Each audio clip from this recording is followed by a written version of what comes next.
Yo quiero, no sé si podemos cambiar un poquito del tema, quiero tocar sí, claro, un tema. vamos a hablar de todos los temas. Mira, quiero tocarte un tema que fue una propuesta mía en mi discurso de cuando recibo el encargo de ser presidente del Congreso. Nosotros hablamos ahí de la necesidad de una unidad de prevención de conflictos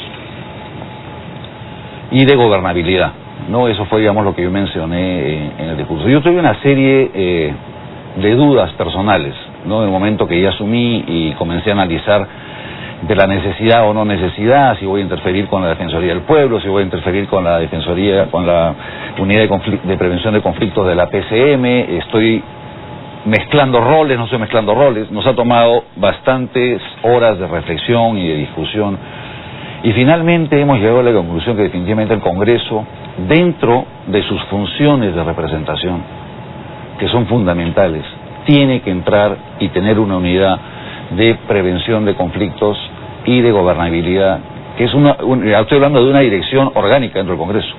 O sea, ¿y estamos hablando de conflictos sociales o de qué? Sociales. Es decir, que el Congreso debería haber mandado, por ejemplo, una delegación a Cajamarca. Previamente. O sea, evidentemente, la idea del Congreso hubiera sido que hace 6 meses hubiera enviado, o en agosto hubiera enviado, qué sé yo, cuando se inició ese tema. Y la idea de esta unidad, porque aquí se presenta una situación extraña, ¿no? Uno dice, ¿qué hace el congresista de la zona con una postura? ¿Qué hace el gobierno con otra postura? Y eso ocurre no específicamente, no quiero puntualizar el caso de Cajamarca, pero lo digo en general. O sea, cuando ha ocurrido lo de Moquegua, ha ocurrido lo de Moquegua, lo de Cusco, lo de Arequipa, etcétera. Yo creo que siendo una unidad dependiente del Congreso, orgánicamente, que presta ese servicio a las poblaciones y evidentemente le va a prestar el servicio a los congresistas, donde puede haber una postura orgánica institucional del Congreso que hace todos los esfuerzos de gestión, porque esto va de la mano con otra labor que sí estamos más avanzados y que vamos a lanzar los primeros días de enero, que es el lanzamiento de los gestores congresales. O sea, los gestores congresales se van a convertir en funcionarios públicos del Congreso, que van a ir a prestar asesoría, consultoría y apoyo a los 300 distritos más pobres que hay en el país.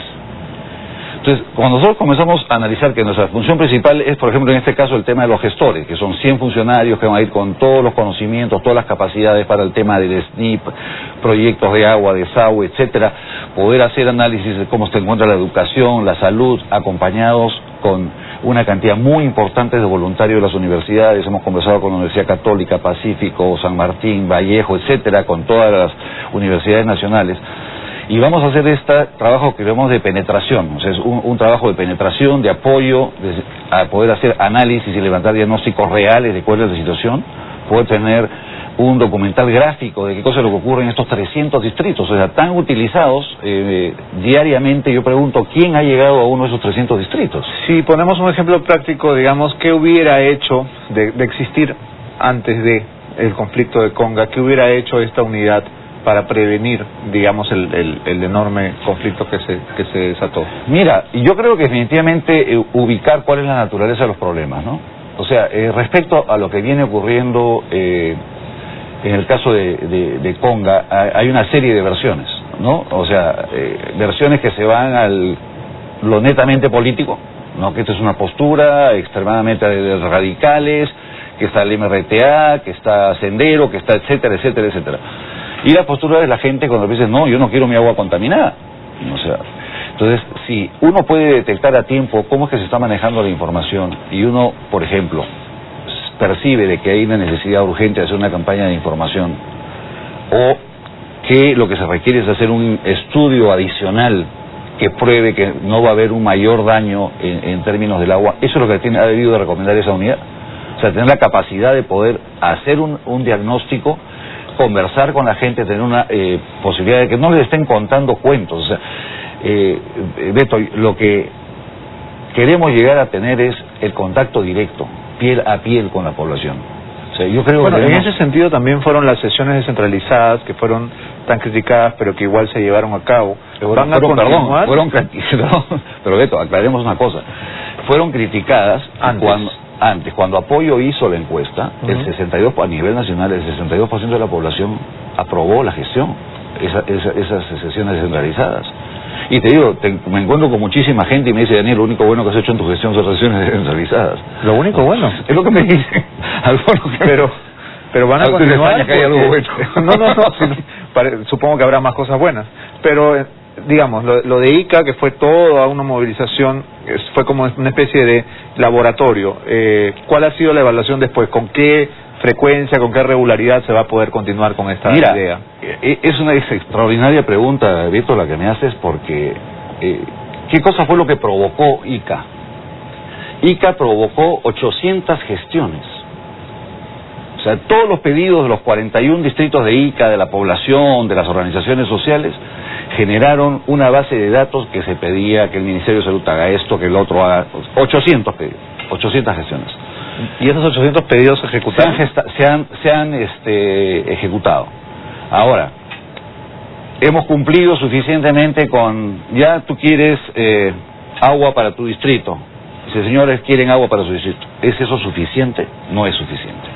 Solo tenemos que hacer un seguimiento y una gestión verdadera. O sea, esa gestión tiene que tener un resultado positivo o negativo. Pues si saben que señores no lo quieren hacer, saben que señores sí lo quieren. Claro, pero ¿qué pueden hacer? Digamos, dirigir comunicaciones, exhortar a las autoridades ejecutivas de hacerlo, porque ustedes no pueden ejecutar desde el Congreso. No, pero podemos exigir que se cumpla la ley, ¿no? Okay. Podemos exigir que se revisen los contratos, podemos exigir que la Contraloría intervenga, podemos exigir que el Ministerio Público intervenga.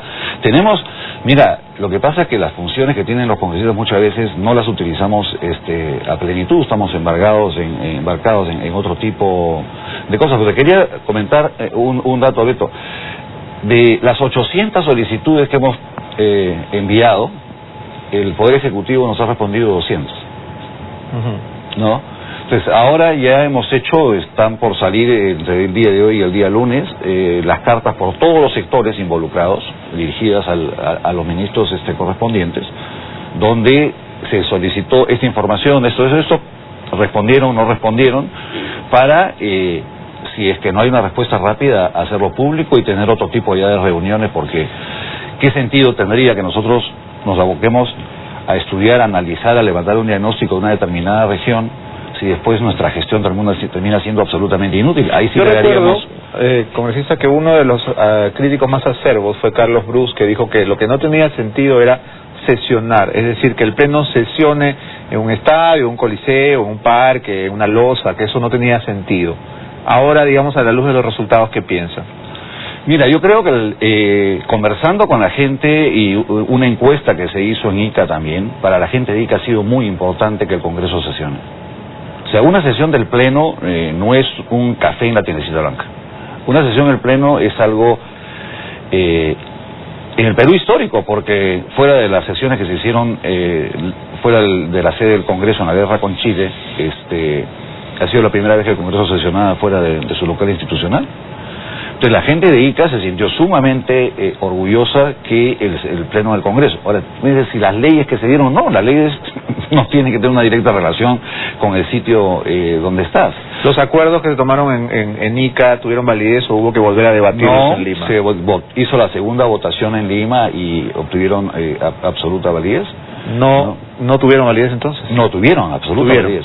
Sí, se hizo la primera votación en ICA con las dificultades del caso, eso hay que reconocerlo. O sea, la posición de Mulder en ese sentido tenía cierta validez, digámoslo. O sea, se exige el voto 1-1-1, que es algo sumamente tedioso, con lo que te pasarías horas de horas. Había la posibilidad de hacerlo como lo hicimos, pero mejor fue ratificarlo con la segunda votación en el Congreso, ¿no? Un suceso algo confuso ocurrió en el Congreso hace cosa de 2 semanas, el famoso video de los periodistas que entraron a robar presuntamente a una oficina del Congreso. Pues luego se supo que eran periodistas que eran de un medio, no recuerdo muy bien el nombre, pero era Firme. El Firme, que era un medio, digamos, adepto al régimen actual, es decir, ni siquiera era un medio crítico. Al final de la historia, los periodistas no van a tener las limitaciones que supuestamente íbamos a tener de ingreso y de circulación. Entonces esto pareció casi un psicosocial, ¿no? Los periodistas son choros, por lo tanto hay que impedirles el ingreso. No. Y luego resultó que este video al final no demostraba nada, porque nunca vimos que se robaron.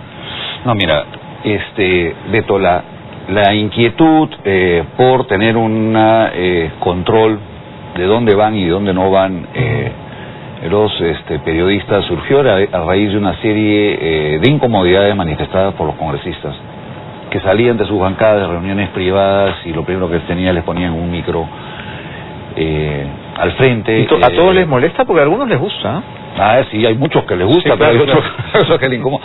Pero el tema ya, cuando un alto funcionario del Congreso me dice que llega a su oficina y se encuentra con un periodista con documentos de su oficina en la mano, le dije, un momentito, ¿cómo es esto? ¿No? Yo llamo a preguntar cómo es. No, sí, el pase es absolutamente libre. Pero ¿cómo funciona? ¿En qué parte del mundo un periodista tiene acceso absoluto e ilimitado? O sea, ¿cuándo se meten a la presidencia? O sea, que se sienten conmigo, vaya a trabajar. O sea, entonces dijimos, pongamos lo que había, porque en teoría ellos solamente tienen el acceso al segundo piso y a las instalaciones del primer piso. Eso es lo que yo en los últimos 5 años he visto. O sea, yo nunca me había encontrado con ningún periodista.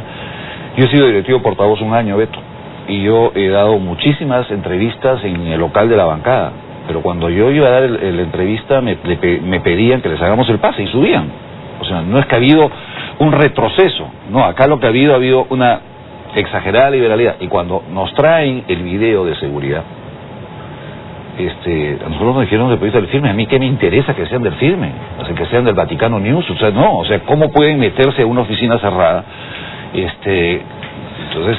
Pero el video, Daniel, mostraba a dos personas que entraban y salían, pero no mostraba más, no mostraba ni un hurto, no mostraba que entrara por una ventana, es decir, las personas pasaban de ida y pasaban de vuelta. Pero nadie los ha acusado de robo, lo que son los... Sí, claro que sí, la noticia era que los periodistas entraron a robar documentos, sabe Dios qué. Bueno, pero no parte de denuncia del Congreso, ¿eh? O sea, si la noticia después fue, digamos, interpretada... ¿Cuál fue el tenor de la denuncia del Congreso? Que se metieron, porque evidentemente quien ve el video te das cuenta que no sale con nada en la mano. Entonces, a lo más que podría haber sacado un papel en el bolsillo o algo atrás, pero no, que ni computadora, nadie los ha acusado de ladrones. O sea, eso no ha habido, Beto. O sea, la primera noticia fue esa, incluso nosotros la vimos aquí. Puede ser que esté equivocado. Bueno, pero en todo caso, un periodista puede convertirse en ladrón, como un congresista puede convertirse en ladrón, y hay bastantes ejemplos. Pero, digamos, el punto es, ¿hay alguna incomodidad, animadversión, ojeriza, alergia con la prensa desde la presidencia del Congreso? No, o sea, mira, a ver, que no es algo que definitivamente me encante, o sea qué bueno que lo diga, porque es bastante obvio, pero en todo caso es Hidalgo que lo reconozca. O sea, digamos, yo no pienso que para mí puede ser muy agradable pasar un domingo en la tarde, ¿no? Pero esa es una postura de Daniel Aguatá ciudadano, ¿no? Yo tengo que... O sea, si usted pudiera prohibir terminantemente que los periodistas se acerquen a 1 kilómetro del Congreso, no haría. No, pero lo que pasa es que ahí es donde comienzan a malinterpretar las cosas y decir, ahí está el videíto de los periodistas que entran y salen, ¿no? Ok, pero bueno, es que, digamos, le hacen perder la paciencia, lo estorban, ¿cuál es el origen, digamos, de esta mira, poca tolerancia, digamos? A mí me cuesta aceptar las interpretaciones que hacen de lo que uno dice. ¿Ya? Entonces, cuando tú tienes, digamos, que eso se profundiza en una campaña electoral, ¿no? O sea, estos son rezagos de la campaña electoral. Tú en la campaña electoral dices A y te sacan, dijo B, C y D, ¿no?